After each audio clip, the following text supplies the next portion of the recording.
Sveiki gyvi investuotojai, sveiki sugrįžę į mano ataskaitą. Šį kartą nusprendžiau šiek tiek kitokio pobūdžio daryti ataskaitą ir nuo šiol atskirsiu mėnesinės ataskaitas, tą, ką dariau investuotojams po kiekvieno kalendorinio mėnesio, taip ir darysiu toliau, bet jas gerokai trumpinsiu, tikiuosi iki 10 minučių. Ir nusprendžiau padaryti tokį naują formatą, tiesiog kur laisviau galėsiu šnekėti be didesnį formalumą, tiesiog apie savo kažkokias įžvalgas, apie savo portfelį, pasidžiaugti kažkokiais rezultatais, kažkuom tai galbūt paeksperimentuoti, šiaip pristatymo būdų, ar vienaip pristatyti informaciją, ar kitaip, ir tą pačiam tiesiog tobulėti ir jaustis laisviau. Tai noriu tiesiog pasidžiaugti per balandžio mėnesį, kol visų akis buvo nukrypusios į karą Irane, mūsų portfelis galų gale pasiekė 400 000 eurų ribą. Už tokią vertę šiai dienai turim finansinių priemonių, tai pagrinde akcijos ir šiek tiek kriptovaliutos. Ir kadangi pasiekiau tą ribą 400 000, ji tokia nėra kažkoks tai lygus, gražus skaičius, bet tai yra vis tiek pasiekimas ir aš to labai džiaugiuosi, kad aš prikalbinau savo šeimos narius, tai yra ne tik mano asmeniniai pinigai, tai yra mano šeimos narių pinigai, kuriuos mes investuojam. Ir aš jau pradėjęs investavimą tokiu principu pereitų metų gegužės mėnesį, kada mes atsidarėm kompaniją. Aš turėjau tikslą, kad pasiekti 1 milijoną eurų investuotų į kompanijas ir į kitas finansinės priemonės, ne tokias kaip kriptovaliutos, kurios yra pas mus šiek tiek. Tai turim dar šiek tiek daugiau negu metus laiko pasiekti tikslą. Tiesiog turėkite omeny, kad ta suma, tas tikslas milijonų eurų, tai yra ne tik iš prieaugio, ir tai yra tiesiog ir mes įnešinėjom tos pinigus kartą kas ten pusę metų ar kartą į metus, tai tiesiog tai yra ir įdėti pinigai, ir prieaugis papildomai. Tai aš tikiuosi, kad toks užsibrėžtas tikslas, kad mes jį pasieksim. Noriu parodyti, ką atradau. Tai iš vienos iš mano kompanijų investuotų Alphabet toks mažas įrankis, tai yra Google Finance vadinasi, ir yra netgi ir lietuvių kalba. Tai čia galima susidėti visą savo portfelį, tai matot, šiai dienai mūsų 22 yra pozicijos ir per mėnesį su visais įnašais, su visko turim plus 63 000 eurų, 18%. Čia turėkite omeny, čia jisai neatskiria prieaugio nuo įnašų, tai čia yra su įnašais. Tai, bet nebuvo didžiulė suma mūsų įnašų, apie 13 000 per balandžio mėnesį, tai vis tiek atšokimas buvo neblogas ir nuo metų pradžios irgi turim kol kas dviženklį procentinę grąžą. Ir čia dienos yra pelnas. Ir ko man patinka šiaip tokios platformos, kur galima susidėti savo portfelį, tai visų pirma, Google Finance yra nemokama. Pagrindė už visus kitus įrankius kažkiek tai reikia mokėti pamėnesiui. Kol kas Google Finance yra nemokama platforma.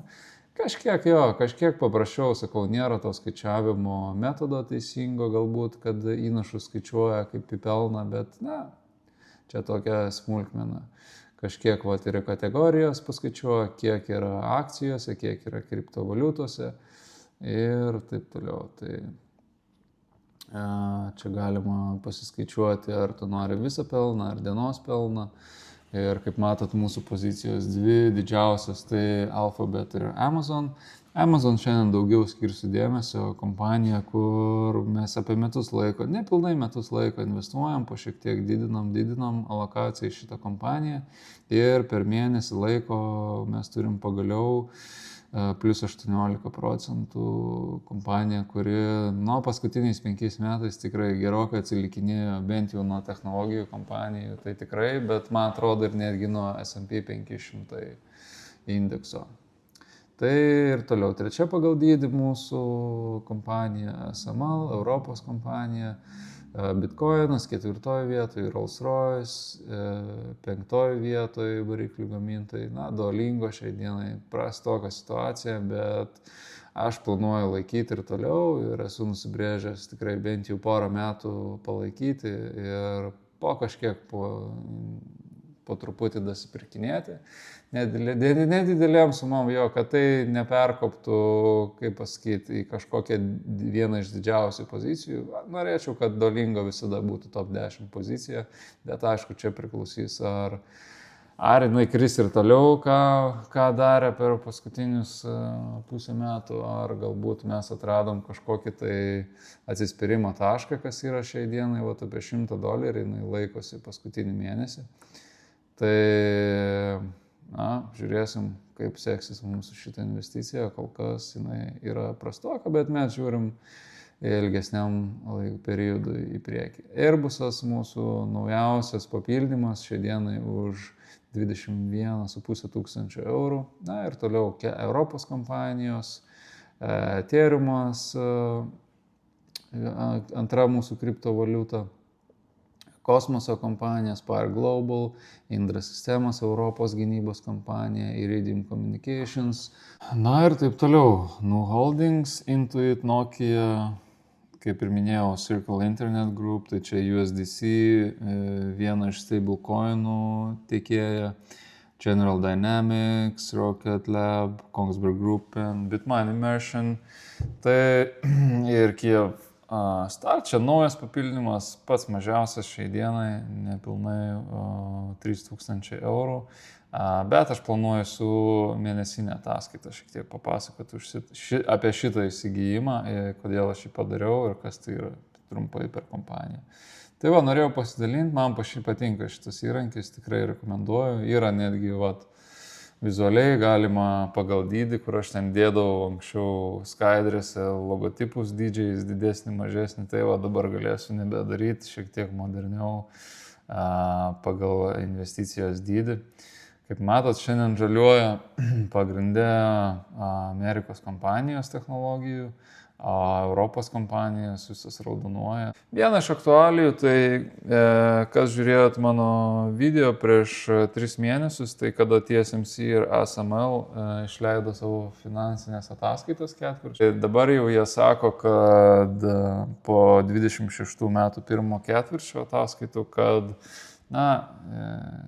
ta paklausa tai ne tiek, kad yra tikra, bet ta paklausa yra tiek tikra, kad jinai akceleruoja.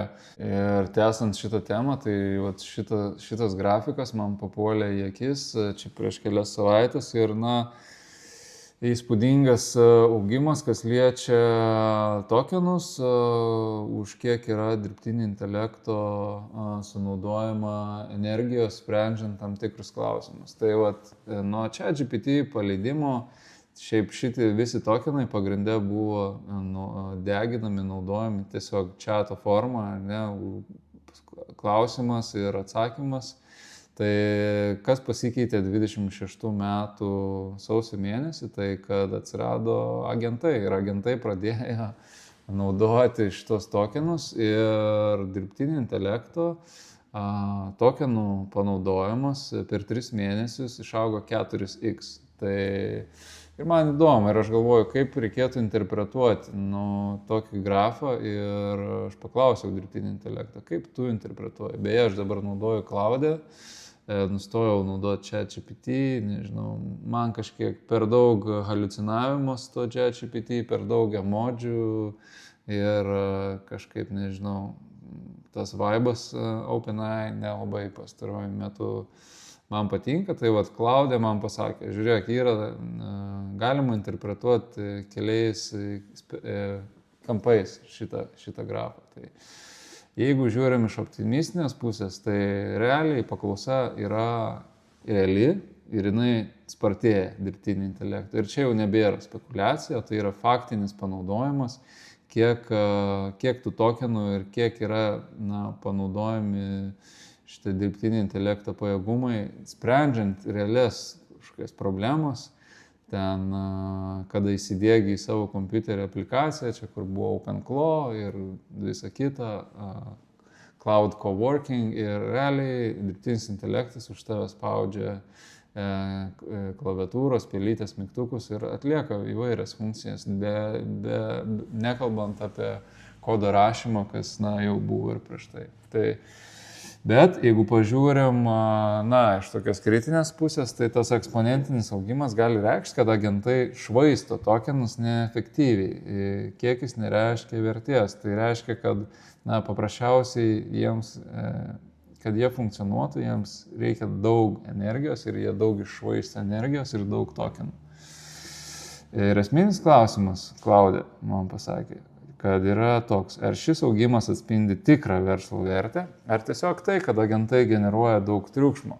Grafas dažnai naudojamas kaip argumentas, kad dirbtinis intelektas infrastruktūros paklausa yra reali, bet jis neatsako, ar pelninga. Tai va čia klausimas, investuojant, čia yra pagrindinis klausimas, tai yra apie pelnus, apie pelnų maržą, augimą ir kiek tas dirbtinis intelektas iš tikrųjų padės kompanijom augti.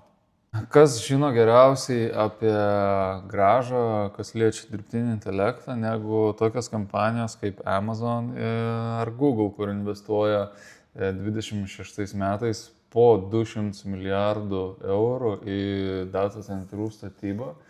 Tai aš galvoju, reikia šiek tiek pasidomėti, kaip yra su tais tikrais dalykais, o ne tik su hypu. Tai, kaip žinot, Amazon, Google, ten pas mane nėra tokių kompanijų grinai tik tai dirbtinio intelekto kažkokių kompanijų. Aš nusprendžiau, kad aš noriu vis tiek kažkokią turėti investicijos dalį į dirbtinį intelektą, bet nenoriu būti visiškai priklausomas, jeigu iš tikrųjų tas burbulas sprogtų, ar jis sprogs ar ne, tai aš galvoju, kad ir tokią investavimo strategiją pasirinkta, kad geriau investuoti į stiprias kompanijas, kurios, jeigu tas nepasiseks, tas rytis, tai bent jau jinai yra stipri kitose srityse, ar ne, ir čia nėra pagrindinė sritis, tai ta kompanija nesužlugs. Tai kaip pavyzdys, Amazon Web Service, tai yra šitie data centrai, Amazonas sudaro 128 milijardai pajamų, tai čia grinai, vadinkim tą dirbtinį intelekto sritis, ar ne, segmentas. Ir iš visų pajamų 700 milijardų, tai nėra pati didžiausia, vis tiek Amazonas tai yra stipri online parduotuvė, tai yra fizinės parduotuvės, tai yra tretieji pardavėjai, kurie pardavinėja Amazon parduotuvėse, tai yra reklamos pajamos 68 milijardai tose pačiose internetinėse parduotuvėse Amazon.com arba Amazon Prime Video. Subscriptionai 49 milijardai dolerių per metus. Ir tada yra ir Amazon Web Service, tai yra data centrai. Kaip matot, kompanija auga po 20% į metus, neblogi skaičiai, kai netoli už trilijoną eurų parduodi prekių ir paslaugų ir dar augi po 20% į metus vidutiniškai. Tai kaip matot, AWS taip pat auga vidutiniškai po 20% į metus, jeigu išimam visus kitas kompanijos segmentus.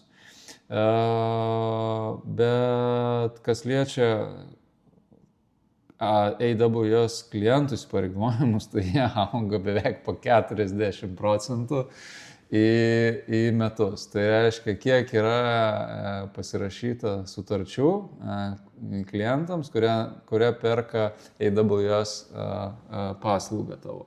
Tai kas vyksta, jeigu tavo pajamos auga 20% iš AWS, bet tavo klientų įsipareigojimai po 40% į metus, tau reikia ką? Tau reikia investuoti. Tai Amazonas nusprendė šiais metais investuoti 200 milijardų, nei daug, nei mažai, į data centrų statybą. Ir tai susilaukė labai daug kritikos ir, nes niekam nėra aišku, ar tos investicijos atsipirks ar ne. Niekam nėra aišku, aš turiu omeny apie investuotojus, ne apie tos žmonės, kurie sprendžia, ne tokius dalykus, nes Aš manau, kad tie, kurie sprendžia, jie nėra tiek dundukai, kad jie rizikuotų 200 milijardų investuoti į data centrus ir, pažiūrėsiu, nežinom, atsipirks, neatsipirks. Kaip bus, tai bus. Ne. Tai dėl to aš ir didžiąją dalim šitas pristatymas ir yra apie tai. Tai per tą laikotarpį, kaip ir minėjau, per metus laiko, kaip mes pradėjome investuoti, kompanija stagnavo, mes ją tiesiog po truputį dasipirkinėjom, nes rinkai nepatiko šitas didžiulės investicijos, nes rinka, investuotojai nori grąžos, nori pelno maržų didėjančių ir taip toliau, ko Amazonas, sako, jūs palaukit biškį, mums reikia investuoti ir tada bus. Mėginsim papasakoti, kodėl taip įvyko, kad kompanija metus laiko stagnavo, bet dabar kompanija plus 20% per mėnesį laiko ir aš vis dar manau, kad Amazon yra gera galimybė investuoti ir jos akcijos kaina tikrai dar nėra pervertinta. Tai kas vyko 25 metų apibendrinimui, kompanijos CEO Andy Jassy paleido pranešimą ir aš dabar paskaitysiu tą pranešimą. Tai realiai pranešimas yra apie tai, kad Hebra, mes investuojam $200 milijardų ir mes žinom, ką darom ir mes jas investuojam ir mes per ateinančius 2 metus tą investiciją puikiai monetizuosim. Tai eina laiškas Andy Jassy investuotojams ir cituoju, vienas iš šių esminių poslinkių yra dirbtinis intelektas. Kiekvieną kliento patirtį iš naujo sugalvos dirbtinis intelektas. O tik dėl to dirbtinis intelektas bus daugybė naujų patirčių. Stebėjau viešas diskusijas apie tai, ar ši technologija per daug populiarinama, ar esama burbule ir ar maržos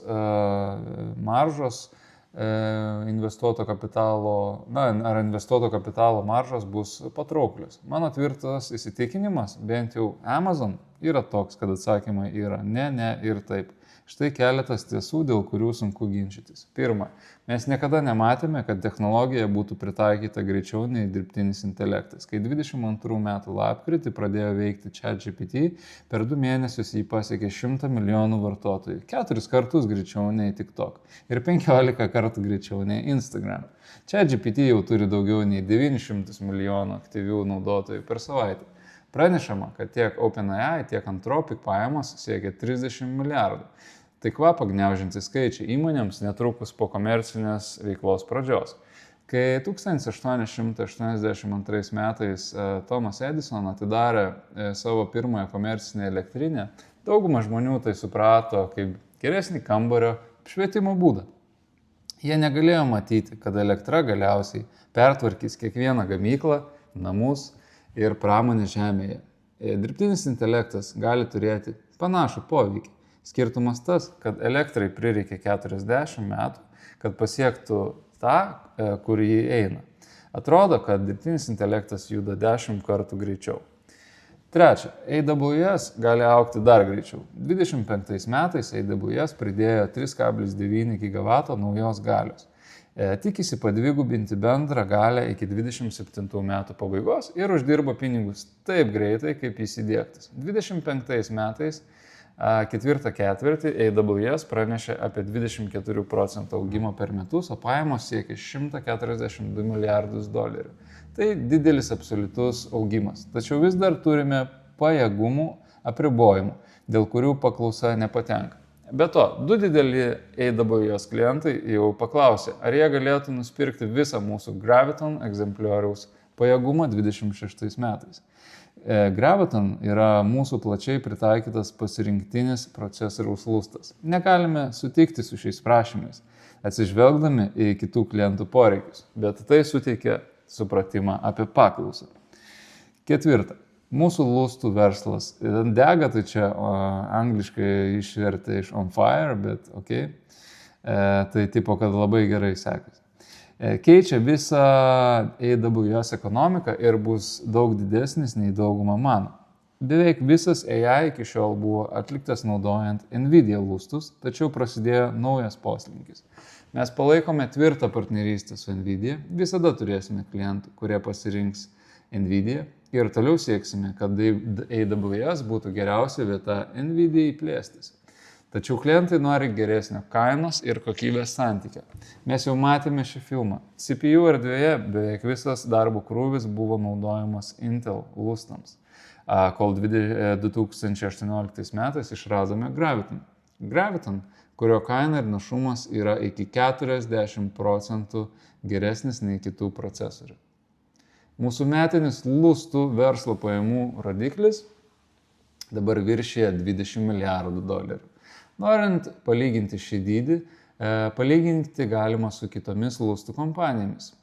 Šis paleidimo greitis yra šiek tiek nepakankamas, nežinau čia šitai išvertimo vietą, bet okei. Nes šiuo metu tik gauname pajamų iš lustų per ACT.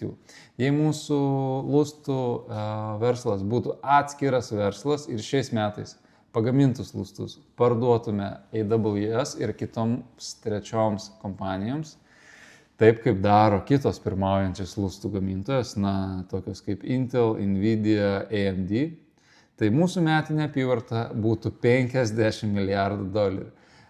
Mūsų lustų paklausa yra tokia didelė, kad visai manoma, kad ateityje jų stelažus parduosime trečioms šalimis. Tai čia mano šiek tiek papildymas. $50 milijardų pajamos už lustus, kuriuos Amazon patys kūrė ir tiekia savo data centrams. Tai šiaip AMD lustų gamintojas, kitas antras gal pagal dydį po Nvidios ar trečias, nesu tikras.